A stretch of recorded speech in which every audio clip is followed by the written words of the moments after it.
The story begins with Ryder Thompson, a real estate broker being questioned by the police at a crime scene. He was the last person to see Mr. Caldwell, the man who had just taken his own life with a gun. Despite the seriousness of the situation, Ryder remains unfazed, casually answering business calls while speaking to the officers. "Yeah, I'll be with you in a second," he says, shortly after being done on his phone. He explains that as soon as Mr. Caldwell saw him, he went inside his house and shot himself. Ryder works with banks to carry out home foreclosures, and Mr. Caldwell was one of the many homeowners about to lose his house. Rather than facing eviction, he made the tragic decision to end his life. Ryder shows no emotion while recounting what happened, making it clear that he is a cold and ruthless man. We then meet Ethan Jenkins, a hardworking construction worker and a single father who is struggling to make ends meet. He is drowning in financial problems and owes the bank around $80,000. His home is at risk of foreclosure, and his family is on the verge of being evicted. Desperate to save his house, Ethan goes to court with his son, Lucas, hoping to negotiate with the bank's representatives. However, the judge only grants him a 30-day appeal period. The bank can have a buyer in place within 30 days. "Did you in fact miss 3 payments?" the judge asks. Ethan pleads and nearly begs for more time, but his words fall on deaf ears. A police officer escorts him out of the courtroom, leaving him feeling frustrated and defeated. As he heads home, disappointment weighs heavily on him. But he does his best to reassure Lucas, promising that they will not lose their home. "I'm not going to lose the home," he says. But how does he know? Despite his words, Ethan is extremely worried. That night, he frantically searches for a job that can provide enough money to support his family. He scours job listings, makes countless phone calls, and reaches out to everyone he knows, but nothing comes up. Each rejection only adds to his stress and desperation. The next day, the situation takes a devastating turn. A group of sheriffs, accompanied by Ryder, arrives at Ethan's home. They inform him that the bank has officially taken ownership of the property, and he and his family must leave immediately. Ethan protests, reminding them that the judge granted him 30 days. However, Ryder presents a signed court order, overriding the appeal. "You have to leave the property now," Ryder says coldly. Ethan and his mother, Ava, refuse to leave, leading to a tense confrontation with the police. The officers warn that if they do not cooperate, they will be arrested. Ava, angry and distraught, insists that the officers are trespassing. One of the officers coldly tells her, "You are the one trespassing. This house now belongs to the bank." With no other option, Ethan and Ava start packing their belongings. They desperately try to remove everything important before being forced out. Shortly after, Lucas returns from school and is devastated to see his family being evicted. He tries to go to his room, but Ethan stops him, explaining that they can no longer stay there. Heartbroken and powerless, Lucas watches as their home is taken away from them. Ethan and his family move into a rundown motel. They plan on staying for a while. That night, Ethan makes dozens of phone calls, desperately trying to find work. He even offers to do plumbing jobs, but no one is willing to hire him. The next day, Ethan gets into a heated argument with a group of movers, accusing them of stealing his construction tools. Tensions rise, and Ryder unexpectedly arrives, asking what's going on. When Ethan explains, Ryder gets a phone call about another issue and prepares to leave. Before he goes, he turns to Ethan and asks if he's looking for work. Remembering that Ethan mentioned having experience in construction, Ryder offers him a small job for $50. Desperate for money, Ethan quickly agrees and follows Ryder in his truck. They arrive at a foreclosed home that has been severely damaged by sewage flooding. The stench is unbearable, and most of the workers refuse to clean it. Seeing an opportunity, Ethan negotiates with Ryder, saying he will do the job for $250.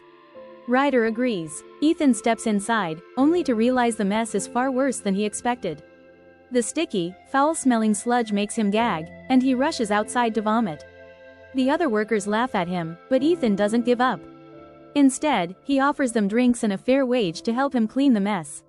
Reluctantly, they agree to join him. Impressed by Ethan's determination, Ryder starts to see potential in him. After completing the job, Ethan shows the money he made to his family. Ava is thankful, and they spend that day happy. The next day, Ryder calls Ethan to his luxurious mansion to fix an air conditioning unit. Ethan gets a glimpse of Ryder's extravagant lifestyle, his huge house, fancy cars, and beautiful wife. However, the constant phone calls filled with angry voices suggest that Ryder has made many enemies.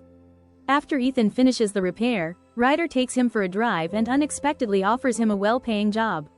"You know what I am? I'm a man who owns a hell of a lot of properties," Ryder says.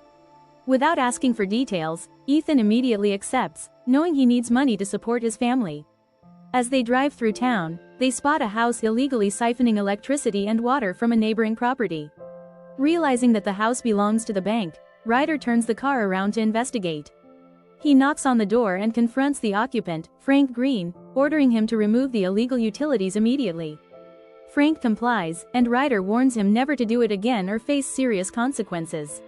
Later, Ryder and Ethan arrive at an upscale home where Ryder instructs Ethan to remove high-end kitchen cabinets and furnishings so they can be installed in another property. After completing the task, Ryder hands Ethan $3,250 and formally invites him to join his company. Although Ethan is hesitant, he knows he has no other choice. Before pocketing the check, he asks Ryder if he can use the money to get his house back. Ryder dismisses the idea, saying there will be time for that later. As weeks pass, Ethan becomes more involved in Ryder's shady business. He starts posting foreclosure notices, evicting families, and even stealing valuable appliances from abandoned homes. Meanwhile, he takes pictures of items such as air conditioning units and pool pumps to report them as missing, allowing Ryder to make fraudulent claims and collect money from the government. The work takes a toll on him. He often encounters displaced homeowners who are just as desperate as he once was. Some of them threaten him, while others break down in tears. Although he sympathizes with them, he convinces himself that he has no other choice. At night, Ethan returns to the motel and tries to act normal around his mother and son. He hides the truth from them, pretending that everything is fine. However, guilt eats away at him, and he struggles with sleeping with his conscience. One day, Ryder takes inventory of the stolen appliances they have collected. He explains to Ethan that the government will reimburse him for the cost of replacing them, allowing them to make easy money. He also introduces Ethan to a new scheme, placing fake tenants in foreclosed homes to collect additional cash for keys settlements from banks. Ethan realizes he is being pulled deeper into a world of corruption, but by now, he is in too deep to walk away. Days later, Ryder hands Ethan a check for $7,200, his share of their illegal earnings. But Ethan refuses the money and instead asks Ryder to help him get his home back. Without hesitation, Ryder agrees to buy the house with his own money but warns Ethan that he will still owe him $155,000. Excited about getting his home back, Ethan thanks Ryder. However, something shifts in his mind. He straps a gun to his ankle, just in case. Ryder gave him the gun for protection, and now Ethan sees everything differently. He's determined to play the rigged game of people like Ryder. Shortly, Ryder takes Ethan to witness an eviction. A couple with young children, the Tanners, are being forced out of their home. At first, Ethan remains detached, calmly informing them that they must leave. But as the police barge in, repeating the same harsh words they once said to Ethan and his mother, something in him cracks. He starts to feel guilty, but he stands by and watches as the eviction unfolds. The experience leaves Ethan shaken. The couple refuses his offer to help, calling him disgusting due to his brutality. Later, Ethan surprises his family by taking them to their old home. He reveals that they will be moving back in within a few weeks. Lucas is overjoyed, rushing into his old bedroom. Ava, though relieved, questions how Ethan managed to make this happen. Ethan vaguely explains that his employer bought the house and that he will pay off the debt in small amounts over time. But deep down, he struggles with the truth. However, for that day, Ava and Lucas are happy, and this makes him smile for a while. Soon, however, the more people he evicts, the more guilt he carries. His breaking point comes after forcing out an elderly couple who don't even understand why they have to leave. Despite his emotional turmoil, Ethan becomes Ryder's most trusted employee. One day, Ryder introduces Ethan to a wealthy investor named Mr. Freeman. Freeman offers them a huge deal, managing over 1,000 properties. However, there's a condition. He wants someone to spy on Ortiz, a competing broker selling foreclosed homes. Ryder offers Ethan 6% of his own profit, whispering promises of power. After some negotiation, Ethan agrees, realizing this will be more money than he has ever made in his life. Ryder then assigns Ethan to investigate Ortiz. Ethan soon learns that Ortiz has already sold 15 houses to a group of investors. To sabotage him, Ethan and his coworker break into those houses and steal appliances like air conditioners and refrigerators, making it seem like Ortiz's deals are falling apart. The next day, it's Lucas's birthday. Ethan joins his family at a hotel to celebrate, but his past catches up with him. A man he once evicted recognizes him and angrily confronts him. Ethan tries to ignore him, but the man refuses to back down, blaming Ethan for ruining his life. The tension escalates into a violent fight. Ava and Lucas witness the chaos, but Ethan yells at them to go to their rooms. Frustrated and overwhelmed, he lashes out. Later, when he returns to the room, Ava demands to know why the man recognized him and even knew his name. Ethan, on edge, screams that he doesn't know him. His family is heartbroken by his reaction. Ethan realizes he has gone too far, sinking deeper into a world he no longer controls. He turns to Ryder for guidance. Sometime later, Ethan meets with Ryder and a businessman named Kahana. They discuss how the deal with Ortiz has collapsed. 6 of the 15 buyers refuse to move forward because of the missing appliances. Ryder offers to replace all the stolen appliances for free, but only if the buyers agree to work with him instead of Ortiz. Kahana sees the financial advantage and accepts the deal. However, the homes have to be vacated in 30 days. Ryder and Ethan smile, knowing they have won the bargain. To celebrate, Ryder throws a massive party at his mansion. As the night winds down, Ryder and Ethan sit by the pool. Ryder enjoys their success, but Ethan is lost in guilt. His only thought is getting his home back. Ryder smirks, assuring Ethan it's just a few more weeks. But Ethan is tired of waiting. Ryder senses his frustration and tells him he now has enough money to buy any house he wants, even multiple houses. Ethan takes Ryder's words to heart and impulsively buys a luxurious mansion that catches his eye. He surprises his family, but instead of excitement, Ava and Lucas are horrified. Ava scolds him for evicting the previous owners just so they can move in. "This is somebody else's home," she says. "And I want our house." She sees the truth and is not going easy on her son for destroying innocent families' lives. Disgusted, she declares that she would rather move to Tampa with her brother than live in a house built on suffering. Heartbroken, Ethan begs her to reconsider, but she refuses and starts dialing.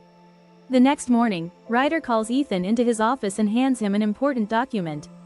It's a fake legal motion against Frank Green, the struggling father who has been using electricity and water from a neighboring house to survive.